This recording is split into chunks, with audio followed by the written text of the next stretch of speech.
Sobre las diferentes clases de seres. Ahora voy a describirle, querido Rama, los diferentes tipos de seres, tal como se producen en el comienzo de este ciclo creador. Las primeras y mejores criaturas se llaman Idam Pratana y son naturalmente buenos y generosos porque han practicado actos virtuosos en muchas vidas pasadas. Alcanzan la liberación en la vida presente y están dominados por la guna sattva. La segunda categoría son los llamados guna pivari, que han alcanzado un estado privilegiado que les conduce a acciones eminentes que les permiten alcanzar la liberación en pocas vidas. El tercer grado se denomina sasattva, u hombres de sustancia, que pueden obtener su liberación después de 100 reencarnaciones sobre la tierra. El cuarto tipo comprende a la gente estúpida llamada Ajnata, aficionados a tantos deseos que no pueden alcanzar el conocimiento de la verdad antes de 1000 vidas. La quinta clase son los llamados hombres naturales o Adama Sattva, que necesitan muchas más vidas para alcanzar la liberación. Hay una sexta clase de hombres muy parecidos a estos, cuya adicción a la oscuridad es tan acentuada que parece dudoso que puedan conseguir algún día su liberación. El séptimo grado de hombres son los que están perfectamente adaptados a la actividad del mundo y por eso se llaman Rajasi. Entre ellos podríamos distinguir otra clase que los sabios denominan Rajasattvica, cuyas acciones son moderadas y nobles, muy caballerosas, y están dotados para la liberación después de pocas reencarnaciones en la tierra. Una novena clase la forman los Raja Rajasi, o personas que realizan las acciones de esta vida con corrección y pueden alcanzar la liberación en 100 vidas. La siguiente categoría son los Raja Tamasi, o gente torpe, que no tiene ninguna seguridad de alcanzar su liberación, ni siquiera en 1000 nacimientos. La 11ª clase de hombres tienen la guna tamas, todavía más acentuada, y no pueden alcanzar la liberación en incontables vidas. La 12ª clase de hombres posee una mezcla de las cualidades de tamas y de rajas, y solo pueden conseguir la liberación tras singulares esfuerzos. En la 13ª clase predominan decididamente la guna tamas y no pueden encontrar la liberación en múltiples vidas. Y por último, la clase 14ª está formada por aquellos cuya ignorancia es completa y absoluta, y es muy dudoso que puedan obtener algún día su liberación. Todos estos seres han brotado en Brahman, como las olas en la superficie del mar, en el momento en que se produce una pequeña perturbación de su equilibrio, como los espacios contenidos en una caja, en una habitación o en un pequeño agujero, solo forman parte del espacio cósmico. Todos los seres no son más que el ser infinito carente de partes. Por la voluntad del infinito Brahman, todos los seres parecen surgir y disolverse en él. Identidad del agente y la acción. La acción y el agente surgen espontáneamente en el ser como la flor y su fragancia. Solo el ignorante ve la creación de los jivas como algo real, igual que ve la gente el cielo de color azul. Igual podemos afirmar que los jivas nacen en Brahman, como sostener lo contrario. Ambas ideas carecen de sentido. Este dualismo solo se plantea provisionalmente a efectos didácticos, porque después de decir que los jivas han surgido de Brahman, el maestro puntualiza que el efecto no es diferente a la causa, y por lo tanto, los jivas no son distintos del propio Brahman. Los seres parecen efecto de Brahman, como su fragancia parece efecto de la flor. y vuelven a Brahman, como la primavera se une al verano y forma un todo indistinto con él. Cada especie de ser posee un tipo de acción o conducta determinada. Solo la ignorancia de su naturaleza esencial impulsa a los jivas a sucesivos nacimientos que los conducen a diferentes acciones. Rama intervino entonces diciendo: Sagrado Señor, las enseñanzas de los sabios de mente pura pueden considerarse verdaderas escrituras, y los puros de corazón, cuya visión no está dividida en sujeto y objeto, deben ser considerados sabios. Las personas inmaduras pueden alcanzar la luz de la verdad con ayuda de la enseñanza y la compañía de estas personas iluminadas. Pero en este mundo, Señor, vemos que la semilla nace del árbol y el árbol nace de la semilla. Se puede decir entonces que los diversos seres nacieron del absoluto Brahman, sin semilla ni acción alguna por su parte.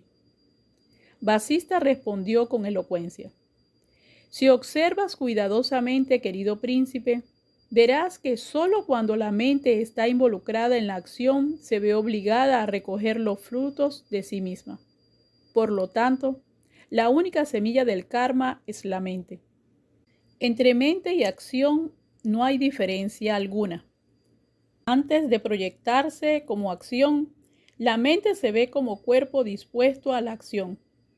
La acción o karma no es más que el movimiento de la energía de la conciencia, que hemos llamado Chik-Shakti, y este movimiento produce frutos inevitables.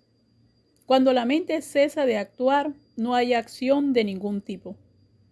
La mente es solo percepción, y la percepción es un movimiento en la conciencia.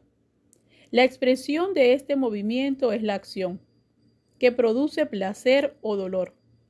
La mente es un deseo que brota en la conciencia omnipotente e infinita. No es real ni irreal, aunque puede parecer ambas cosas, y su función es captar, percibir, comprender, aunque no es distinta a la conciencia que cree serlo. Aunque no actúa, cree actuar. El jiva y la mente son inseparables. De otra manera, son idénticos. Cuando la mente piensa una cosa, sea cual fuere, los órganos de acción se esfuerzan por conseguirlo, porque la mente, como hemos dicho antes, solo es acción. Mente, intelecto, ego, conciencia individualizada, acción, fantasía, nacimiento y muerte, tendencias latentes, esfuerzo, memoria, sentidos, naturaleza, maya y todo este tipo de términos que se refieren a la mente, solo son palabras carentes de realidad. La única realidad es la conciencia infinita, en la cual concebimos que existen todos estos conceptos. Todas ellas brotan cuando la conciencia se ve a sí misma, en un momentáneo autoolvido como objeto de percepción. Naturaleza de la mente. Cuando velada por la ignorancia, la conciencia se ve a sí misma en estado de agitación e interpreta sus propias perturbaciones como objetos que existen fuera de ella. Se conoce a sí misma como manás o mente. Cuando fija su atención sobre una percepción determinada, se conoce a sí misma como buddhi o intelecto. Cuando su facultad esencial de determinar o comprender, cuando en el colmo de su ignorancia y la locura se identifica a sí misma con un objeto concreto y existente, se conoce como ahankara o ego. Cuando abandona la investigación adecuada y se pone a juzgar con el torrente de pensamientos que surgen y desaparecen sin cesar, se llama chitta o sustancia mental. Puesto que este movimiento de la conciencia que llamamos percepción o pensamiento, esa acción sin un agente responsable de tal acción, cuando persigue el placer de ese ilusorio agente, la propia conciencia se conoce como acción o karma. Cuando la conciencia cree haber visto cosas en un momento anterior, se conoce como surti o memoria. Cuando los efectos de placeres pasados continúan presentes en la sustancia mental, aunque ya no se perciban directamente, la conciencia se conoce como vásanas o tendencias latentes. Cuando es consciente de que esta división del sujeto y el objeto solo es producto de la ignorancia, se conoce como vidya o conocimiento. Y cuando se mueve en dirección contraria hacia un total olvido de sí misma y se hunde rotundamente en falsas ilusiones, esa misma conciencia se conoce como avidya o ignorancia. Cuando entretiene al ego con sensaciones, se conoce como sentidos o indriyas. Cuando permanece y manifiesta en el ser cósmico, se conoce como prakriti o naturaleza. Cuando crea confusión entre la realidad y la apariencia, se conoce como maya o ilusión. Cuando se disuelve en el infinito, es la liberación llamada moksha. Cuando se siente esclavizada, es esclavitud. Y cuando piensa que es libre, es emancipación o nirvana. La mente solo es la luz de la conciencia eclipsada por la falsa convicción en la existencia del jiva. Esta mente se encarna ella misma en diversos seres humanos, divinos, demoníacos y celestiales. ¿Qué utilidad puede tener analizar todas estas apariencias externas, si la verdad es muy otra y muy diferente? El único factor que tenemos que experienciar es la propia mente, porque cuando investigamos directamente su naturaleza, todos los objetos creados, o mejor dicho, todas estas apariencias se ven como creaciones suyas. Solo la conciencia infinita permanece como algo realmente increado por la mente. Cuando es observada atentamente, la mente se reabsorbe en su sustrato y parece disolverse. Cuando la mente se disuelve, se produce la liberación y cesan las reencarnaciones. Lo que parece nacer y morir solo es la mente. Rama preguntó de nuevo: por favor, Señor, ¿cómo ocurre todo esto en la conciencia pura e infinita? ¿Cómo puede la mente, que es una mezcla de realidad e irrealidad, brotar en la conciencia que es la realidad misma? Los espacios o niveles de conciencia. Vasista respondió a esta cuestión. Hay 3 akashas o espacios de conciencia. El espacio infinito de la conciencia indivisa o chit akasha, el espacio finito de la conciencia dividida o chitta akasha, y el espacio físico en el que existen los objetos materiales o bhuta akasha. En el chitta akasha existe en todas partes como el testigo puro de lo real y lo ilusorio. El citta akasha crea las divisiones temporales y es en el sentido estricto el espacio de la mente. El bhuta akasha es el espacio en el que existen los elementos, aire, agua, tierra, y etc., y los objetos materiales. Los dos últimos no existen con independencia del primero, y esta división de la conciencia en 3 partes se propone solamente para facilitar la instrucción del ignorante. El iluminado sabe que solo hay una realidad, la conciencia infinita o chik, el chitakasha, en el que esa conciencia se mueve sin moverse. Cuando la conciencia piensa que es materia inerte, estamos en presencia de la mente. Los factores físicos y psicológicos que envuelven estas nociones han sido imaginariamente creados a partir de esa falsa idea. Sea lo que sea la mente y sea cual fuere su verdadero origen, debemos procurar la liberación mediante la investigación del propio ser o Atma Vichara. La mente pura está libre de tendencias latentes y solo por esta razón alcanza el autoconocimiento o alma vidya, puesto que todo el universo está en el interior de la mente. Las nociones de esclavitud y liberación también están en ella. En relación con esta idea, hay otra leyenda que me contó el propio creador Brahman. Escúchala con atención. La creación de la Antakarana. En el bosque inmenso cubierto de arbustos espinosos vivía una persona que tenía 1000 brazos y 1000 piernas, completamente quieta e inmóvil. En alguno de sus brazos llevaba una maza con la que se golpeó inadvertidamente en otra parte de su cuerpo. Atemorizado por los golpes, echó a correr, presa del pánico, y cayó en un pozo. Tras salir de él con gran esfuerzo, volvió a golpearse con la maza y se asustó todavía más, lanzándose a correr por un bosque de bananos. Aunque no había ningún otro ser que pudiera atemorizarlo, se puso a llorar preso de histeria. Cuando más nervioso estaba, más golpes se daba a sí mismo, sin poder evitarlo, de modo que no paraba de gritar y de correr, atemorizado por sus propios golpes. Brahma contemplaba todo esto con visión interna, y con el poder de su voluntad le detuvo y le preguntó: «Detente, ¿quién eres?». Pero aquel hombre estaba tan perturbado que le tomó por un imaginario enemigo y siguió llorando con grandes alaridos. Después de un ataque de súbita locura, comenzó a dividir su cuerpo miembro a miembro, y de cada parte de su cuerpo salía una nueva persona. Cuando terminó de hacerlo, Brahma vio muchas personas que se golpeaban a sí mismas y corrían espantadas de un lado a otro, llorando y gritando como la primera. Detuvo a una de ellas, que comenzó a insultarlo sin dejar de correr, presa del pánico. Preguntó a otros y vio que no todos se comportaban del mismo modo. Algunos de ellos escuchaban su pregunta y dejaban de correr. Otros le ignoraban y le miraban con temor o desprecio.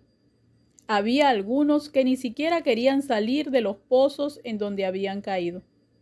Aunque el bosque era tan grande, querido Rama, ninguno encontraba un lugar seguro para la vida que habían elegido.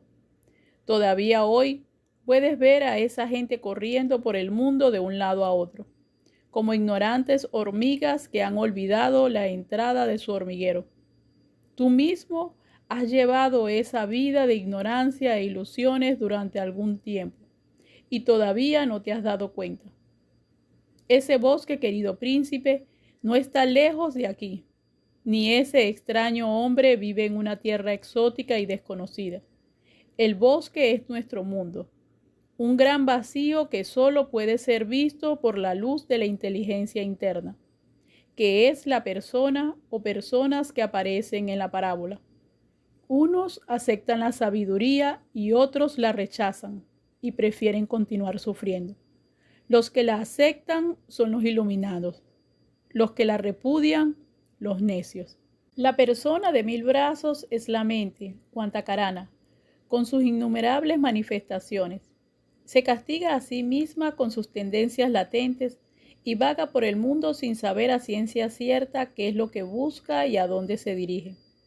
El pozo de la historia es el infierno, y el espeso bosque de arbustos espinosos es la vida del hombre mundano, con sus numerosas espinas de mujeres, hijos, enfermedades y todo lo que acarrea, que le están causando un daño permanente que no sabe evitar.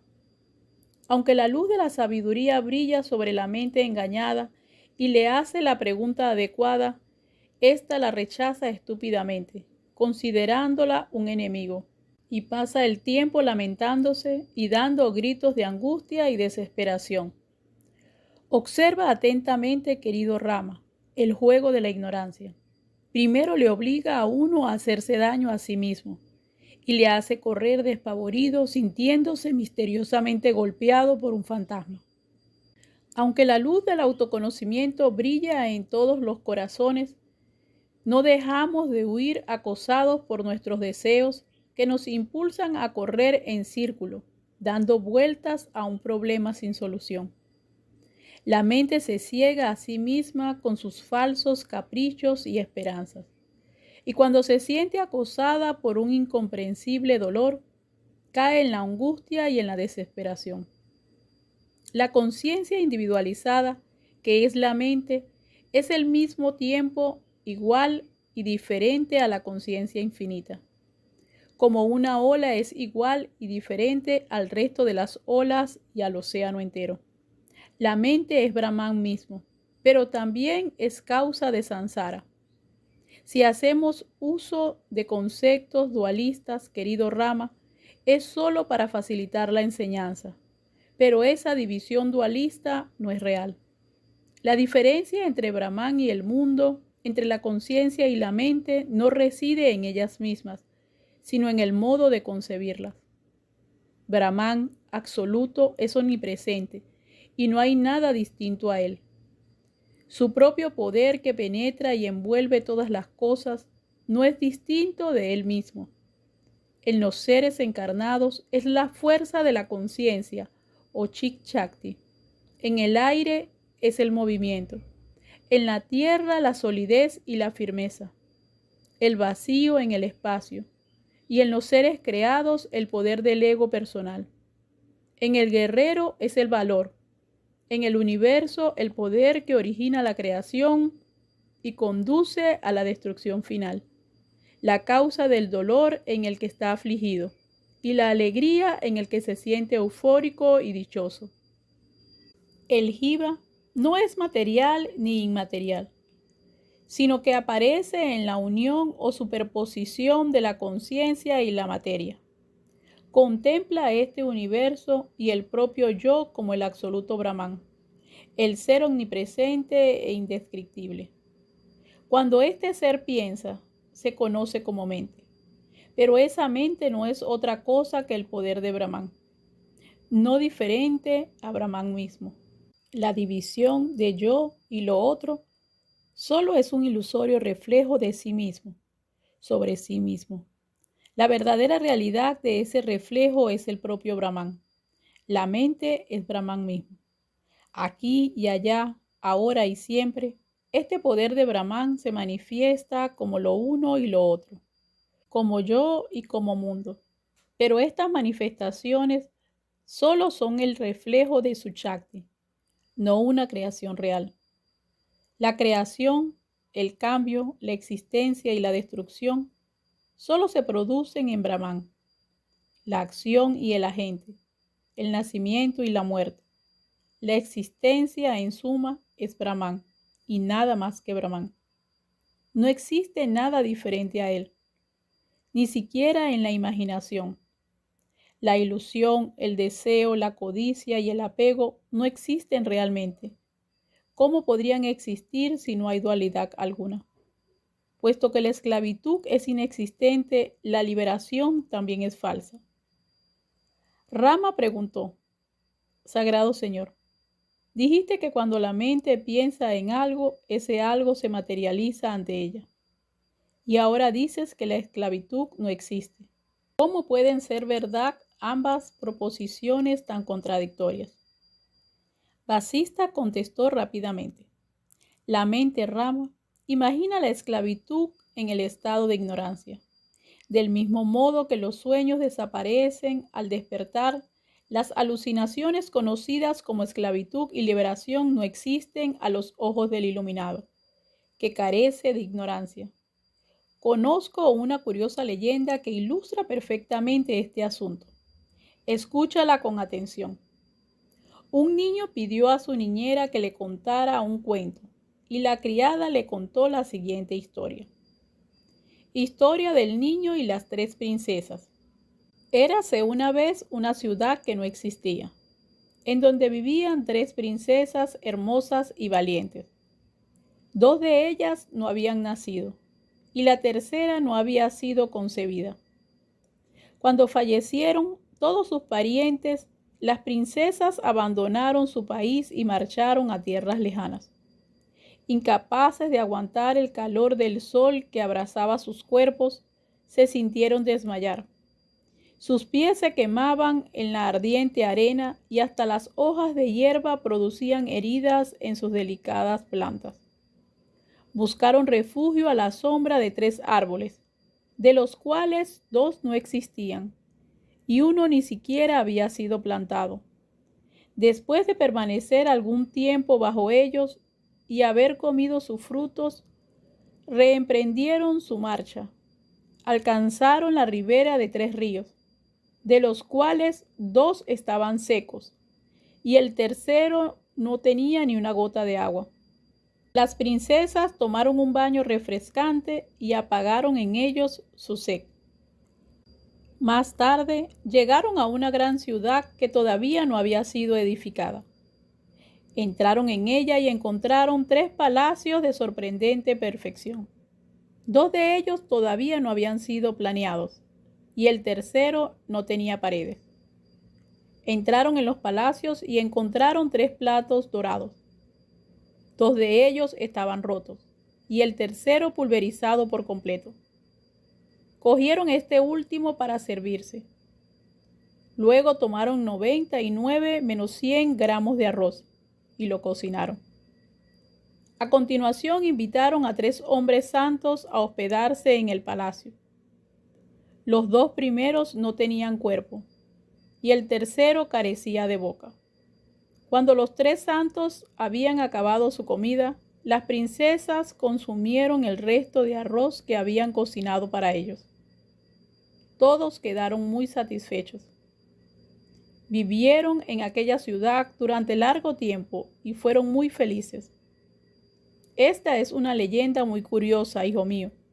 Si la recuerdas fielmente, llegarás a ser un hombre sabio y respetado por todo el mundo. Cuando el niño acabó de oír esta historia, quedó asombrado.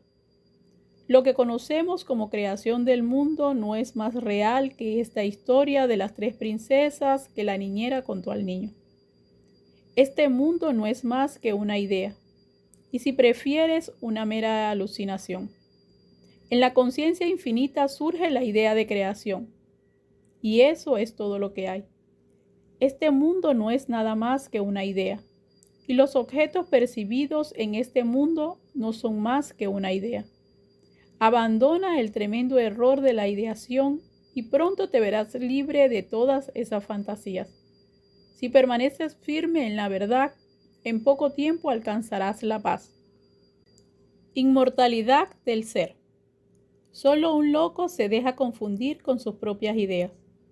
Solo un loco piensa que lo imperecedero es perecedero, pero se engaña. El ego solo es una idea basada en la falsa asociación del ser con los elementos físicos. Si lo único que existe es la conciencia, ¿cómo puede nacer eso que llamamos ego? De hecho, ese ego, que es un mero sentimiento o ahankara, existe como un espejismo en el desierto. En consecuencia, Rama, debes abandonar tu errónea visión del mundo que no está basada en hechos y mantener la visión perfecta que se fundamenta en la verdad y posee la naturaleza de la felicidad. Investiga la naturaleza de la verdad y huye del error. Si eres eternamente libre, ¿por qué te sientes angustiado y temeroso por la muerte? El ser es infinito. ¿Por qué, cómo y por quién puede ser esclavizado? En el ser no hay división alguna, porque el absoluto Brahman lo abarca todo. Entonces, ¿qué es lo que llamamos esclavitud y liberación? En el estado de ignorancia, piensas que estás triste, aunque de hecho no puedes ser tocado por la tristeza. En el ser no existe tristeza, como no existe sorpresa ni entusiasmo. Deja que el cuerpo perezca, o se levante, o se vaya a otro universo. No te preocupes por ello. Si no estás limitado por el cuerpo, ¿cómo pueden afectarte todos estos cambios? La relación entre el cuerpo y el ser es como la que existe entre la nube y el viento, o entre el loto y la abeja. Cuando la nube se dispersa, el viento se hace uno con el espacio. Cuando el loto se marchita, la abeja se va volando a otra flor. El ser no es destruido cuando el cuerpo muere. La propia mente no desaparece hasta que se consume en el fuego del autoconocimiento. Pero el ser jamás es consumido. La muerte Es solo la ocultación del omnipresente ser en el tiempo y en el espacio. Solo los locos temen a la muerte. Abandona tus tendencias latentes como un pájaro que desea ver el cielo, rompe el huevo que lo encierra y sale volando. Nacidas de la ignorancia, estas vásanas son muy difíciles de destruir y provocan un sufrimiento sin fin. Son estas tendencias autolimitadoras de la mente las que nos hacen ver finito el infinito. Pero igual que el sol despeja la bruma matinal, la investigación de la naturaleza del ser despeja la ignorancia. El mero deseo de emprender esta investigación ya es capaz de producir un cambio. Las penitencias y otras mortificaciones de este tipo no tienen ninguna utilidad en este caso. Cuando la mente se purifica de su pasado por medio de la sabiduría, abandona sus vásanas y solo busca el ser para disolverse en su seno. Esa es la meta suprema, querido Rama. Pon todo tu esfuerzo en conseguirla. En este momento, otro día llegaba a su fin, y los nobles y sabios allí reunidos se retiraron a descansar como en jornadas anteriores. Al día siguiente, Vasista continuó su discurso con estas palabras. Manifestándose en la conciencia infinita, la mente cree y se desarrolla por su propia naturaleza. Todo lo que toca, por pequeño que sea, lo aumenta y lo hace de su propiedad. Hace que lo largo parezca corto y lo escaso suficiente. En un abrir y cerrar de ojos, crea numerosos mundos y en otro instante los destruye sin miramientos. Igual que un actor es capaz de interpretar varios papeles, la mente toma diversos aspectos uno tras otro. Hace que lo irreal parezca real y a causa de ello parece que goza y sufre con lo que hace. Hasta lo que le pertenece de modo natural, se aferra desesperadamente como si fuera a perderlo en un instante y sufre las consecuencias de este falso sentido de propiedad. Igual que el tiempo con sus sucesivas estaciones produce cambios en los árboles y en las plantas, la mente con su facultad de pensamiento e ideación hace que una cosa parezca otra. En consecuencia, el espacio y el tiempo y todas las cosas que hay en su seno están bajo el control de la mente, que más pronto o más tarde hace lo que tiene que hacer con cada objeto, según la intensidad de su deseo o de su apatía hacia él. No hay nada imposible para la maravillosa mente. Historia del rey Lavaria. Te ruego, Rama, que escuches otra interesante leyenda que ilustra esta misma idea con persuasivas imágenes.